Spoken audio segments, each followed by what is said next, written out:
Hey, what's going on, OKC Thunder fans? This is Jenny, and tonight we got that W. We played the Sacramento Kings. I am normally more excited about a win from the Thunder, but tonight was a little scary. If I'm gonna keep it real with you, it was a little scary. So the Thunder played Sacramento Kings. The Kings have the worst record in the Western Conference in the NBA. They came into this game with 13 wins and 29 losses. And they gave the Thunder a run for their money in the first half of the game, which was... it was hard to watch. It was hard to watch. What caused it? Well, from the very beginning of the game, I feel that the Kings dictated the pace. So they don't run nearly as fast as Russ. Russ kind of let them dictate the tempo.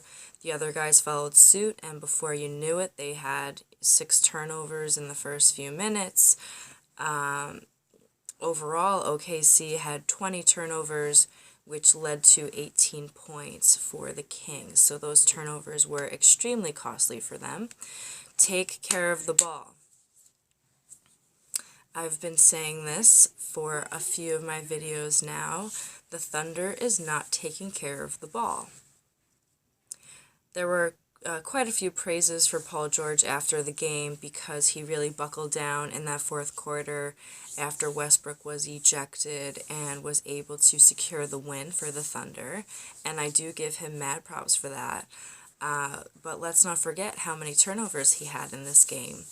And did he stop quite a few of them for being costly? Yes, he did. But also, why exert the energy? Take care of the ball. It's that simple, my man. There were some good points in transition for the team, which was very good to see. Melo had back-to-back threes. Peterson also had a couple of threes. So that was good to see when the momentum changed into the Thunder's favor somewhere in the third quarter. That was definitely the difference there. But the Kings are a young team. They were definitely pushing the ball, making plays, and pestering.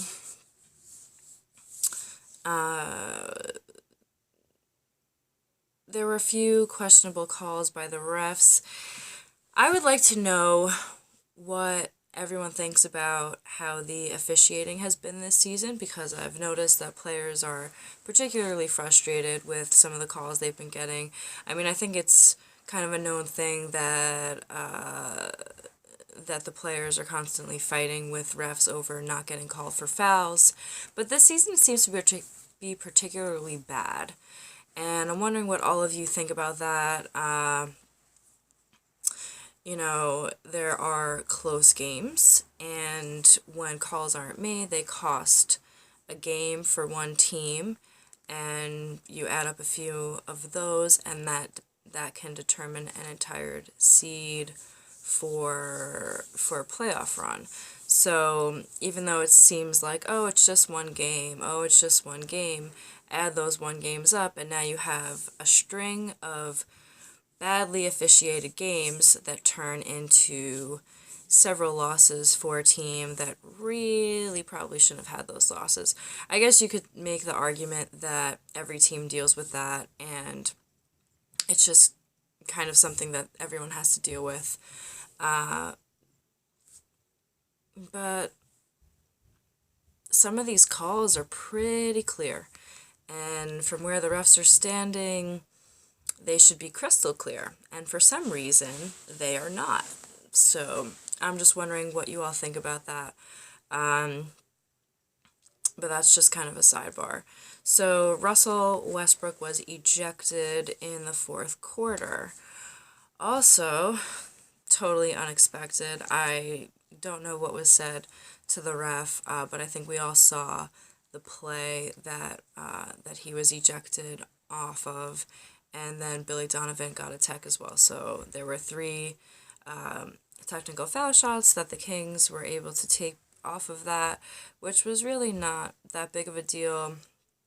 I think it's more like why these refs get very high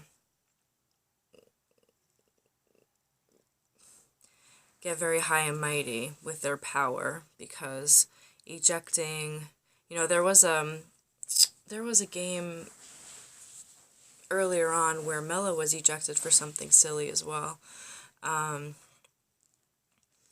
So yeah, I'd like to see what Westbrook said after the game, if anything, about that, or if he just, said, hey, it happened, let's move on type thing. But this game was too close for comfort, and the Kings, at the beginning of the game, I know that they said that George Hill wasn't going to suit up, and then he came in the second quarter and he started making shots, and he can move the ball pretty well. So that's when things got definitely tight between these two teams. Cauley-Stein played 40 minutes. Zach Randolph wasn't in the game. Neither was Vince Carter. The Kings are one of those teams where I think everyone's kind of waiting to see if they're going to stay in Sacramento. Are they going to be moved to a different city? I hate to say they're in the rebuilding phase, because I think that word is toxic. As someone who was previously a Knicks fan, saying it just makes me cringe. But they have mostly young players, so they definitely will need to work on that roster, and traditionally haven't been that great of a team, to be honest. So coming into this game, I think it was more about OKC beating a team that is subpar, because they have had issues with that this season, and this game was no exception. I understand that they got the win, but it was a really close game, too close of a game, and I'm wondering why.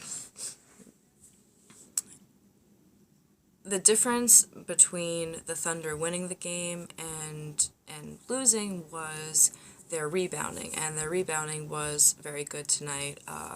Russ had 16 rebounds, which is, that's a nice number there. But they had, let's just go to the numbers, because numbers don't lie. They had 58 rebounds, and the Kings had 37 rebounds. So they had many more possessions than the Kings, but they only beat them by 7 points.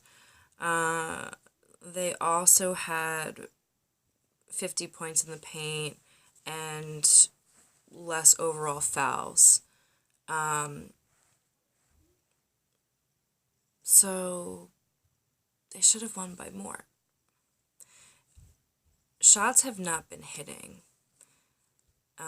So that means to me that guys are not getting into the rhythm that they need early on. So maybe it's time to reconsider the plays that are being called at the beginning of the game, so that guys can get into rhythm quicker. There's a certain sequence that the Thunder run every night, and